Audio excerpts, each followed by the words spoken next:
آپ کو میں ایسے ہی واقعے سے روبرو کراؤں کہ ایک لڑکی تھی، اتنی عبادت گزار تھی کہ شیطان اس کے پیچھے لگا ہوا تھا کہ اسے بہکائیں، اسے عبادت سے روک دیں، لیکن شیطان نے اپنے پورے زور آزما لیے لیکن لڑکی کو بہکا نہیں سکا۔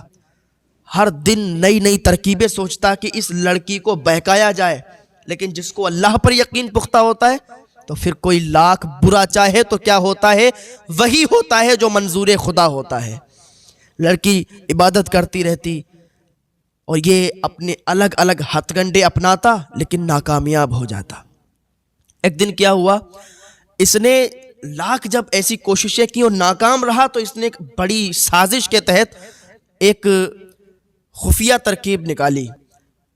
اور اس نے اپنے من ہی من میں سوچ لیا کہ بالکل اس ترکیب سے یہ لڑکی اللہ کی عبادت سے دور ہو جائے گی۔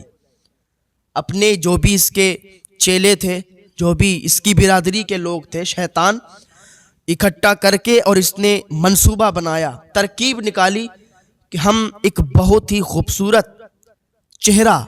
دھارن کریں گے، بہت ہی خوبصورت چہرہ اپنا بنائیں گے، خوبصورت لڑکے کی شکل میں اس کے سامنے جائیں گے، اور جب خوبصورت لڑکے کی شکل ہوگی اور ایسا چہرہ کہ چاند بھی شرما جائے، تو ایسا چہرہ جب اس لڑکی کے سامنے جائے گا تو یہ تو بس میری طرف کھینچی چلی آئے گی، عبادت سے دور ہو جائے گی، یہ پھر عبادت میں اس کا دل نہیں لگے گا۔ تو اس نے اپنا جو روپ تھا بدل لیا، اپنا چہرہ چینج کر لیا، اور ایسا روپ اس نے دھارن کیا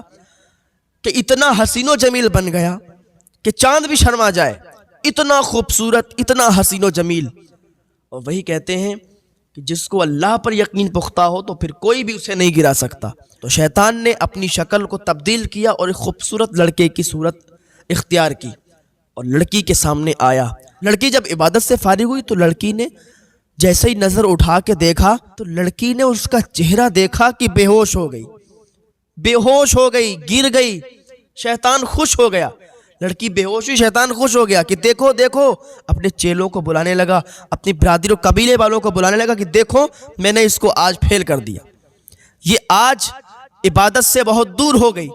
یہ میرے چہرے میں گم ہو گئی، اب دیکھو یہ جیسے ہی اٹھے گی تو میری طرف بھاگتی ہوئی چلی آئے گی۔ شیطان بہت خوش، اس کے چیلے چاپڑے بہت خوش۔ لڑکی جب اٹھی اس نے پھر انہی نظروں سے اس لڑکے کو دیکھا تو پھر اب بے ہوش نہیں ہوئی، اس نے اللہ کی بارگاہ میں ہاتھ اٹھائے، پروردگار تو کتنا اچھا ہے کہ تو نے کتنا خوبصورت نوجوان بنایا، تو نے کتنا خوبصورت انسان پیدا کیا، یہ اتنا خوبصورت کہ چاند بھی شرما جائے، تو جس نے بنایا ہے وہ کتنا خوبصورت، وہ رب کتنا خوبصورت ہوگا۔ اللہ اکبر۔ لڑکی یہاں پر بھی نہیں بہکی، اس نے کہا اب تو مجھے میرے اللہ سے اور زیادہ محبت ہو گئی، اب تو میں اللہ کی اور عبادت کروں گی، اب تو اللہ کی عبادت کرنے میں مجھے اور دل لگے گا، کیونکہ مجھے یہ نہیں چاہیے، یہ بننے والا نہیں چاہیے، بلکہ مجھے تو بنانے والا چاہیے کہ جس نے اتنا خوبصورت انسان بنا دیا، مجھے تو بس اس کو اب راضی کرنا ہے۔ تو اس لڑکی یہاں پر بھی یہ کامیاب ہو گئی اور شیطان فیل ہو گیا۔ اس کے جو بنائے ہوئے ہتھ کنڈے تھے، یہ بھی ہتھ کنڈا اس میں شامل تھا، یہ بھی اس کا فیل ہو گیا، بس یہ جل گیا اور اسے بہت ہی شرمندگی ہوئی کہ یہ بھی میرا ہتھ کنڈا کامیاب نہیں ہوا، اور لڑکی عبادت سے دور نہیں ہوئی، تو اور یہ طریقے اپنانے لگا۔